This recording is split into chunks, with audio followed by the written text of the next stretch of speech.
السلام علیکم دوستو، آج کی اس نشست میں انشاءاللہ ہم قرآن پاک کی آیت نمبر 99 اس کا ترجمہ کریں گے۔ بسم اللہ الرحمن الرحیم۔ وَلَقَدْ أَنزَلْنَا إِلَيْكَ آيَاتٍ بَيِّنَاتٍ وَمَا يَكْفُرُ بِهَا إِلَّا الْفَاسِقُونَ۔ دوستو، لفظی ترجمہ وَلَقَدْ اور البتہ، انزلنا ہم نے اتاری، الیکا آپ کی طرف، آیات بینات نشانیاں واضح، وما یکفر بہا اور نہیں انکار کرتے اس کا، الا الفاسقون مگر نافرمان۔ دوستو، یہ گزشتہ آیات کا تسلسل ہے، اور اللہ تعالی فرماتا ہے اپنی کتاب میں کہ ہم نے آپ کی طرف، یعنی ایک تو یہ تھا کہ ان کی دشمنیاں تھیں، یہ دشمنیاں پال رہے تھے، ضد پہ تھے کہ آل اسحاق سے، یعنی بنو اسحاق سے یہ نبی جو ہے یہ کیوں نہیں آیا۔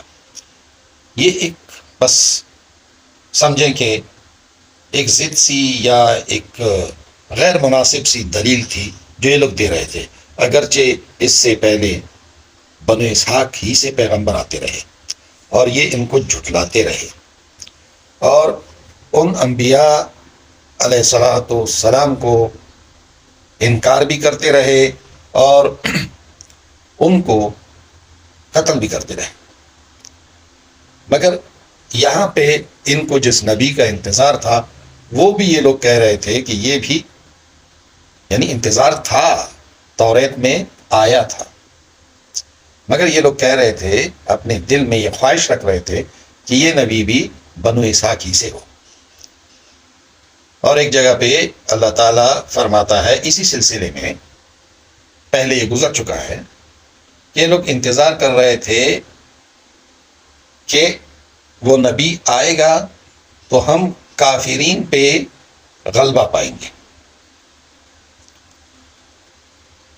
اس انتظار میں اللہ تعالیٰ نے حضرت اسحاق علیہ السلام کے بھائی حضرت اسماعیل علیہ السلام کی اولاد میں سے جب حضور صلی اللہ علیہ وآلہ وسلم کو چنا نبوت کے لیے، تو ان کو کچھ عجیب سا لگا۔ ان کو عجیب اس لیے لگا کہ تمام انبیاء جو آ رہے تھے بنو اسحاق میں سے، تو یہ بنو اسماعیل سے ایک نبی منتخب کیا گیا، اگرچہ یہ اللہ ہی کا استحقاق ہے کہ وہ جسے چاہے چنے۔ اب اگر حضرت جبرائیل علیہ السلام کی جگہ پہ حضرت اسماعیل، حضرت میکائیل علیہ السلام وہ وحی کے لیے چن لیے جاتے تو بھی ان کے اعتراض ہوتا۔ بس یہ اللہ تعالیٰ ہی کی توفیق ہے،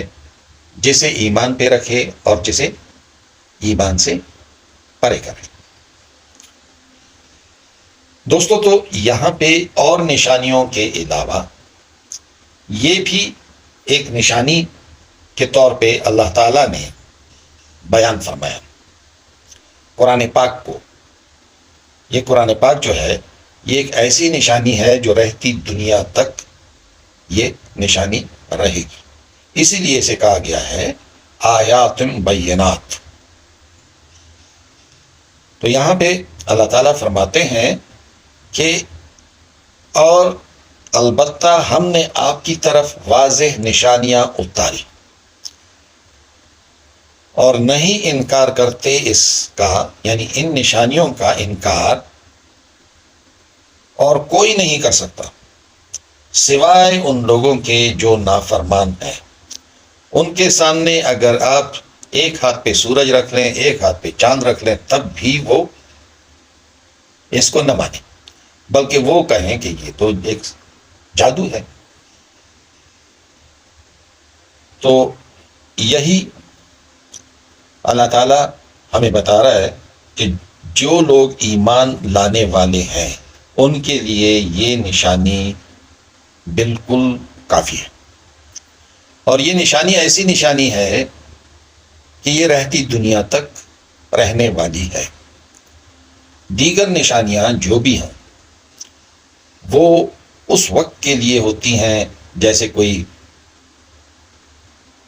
حضرت موسیٰ علیہ السلام کو لاٹھی دی گئی اور جادوگر سامنے کر لیے گئے، جادوگروں نے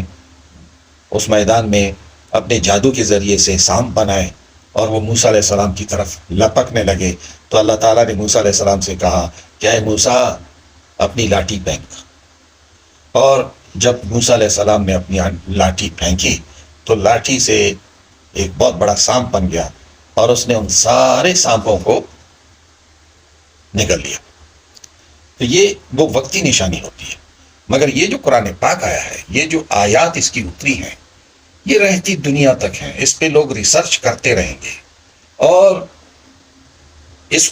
اس میں جو کچھ آیا ہے اس تک تو ابھی تک سائنس پہنچی ہی نہیں ہے۔ سائنس جب اصلیت تک پہنچے گی تو پتہ چلے گا کہ یہ کیسی زبردست نشانی تھی۔ دوستو، کل تک کے لیے اللہ حافظ۔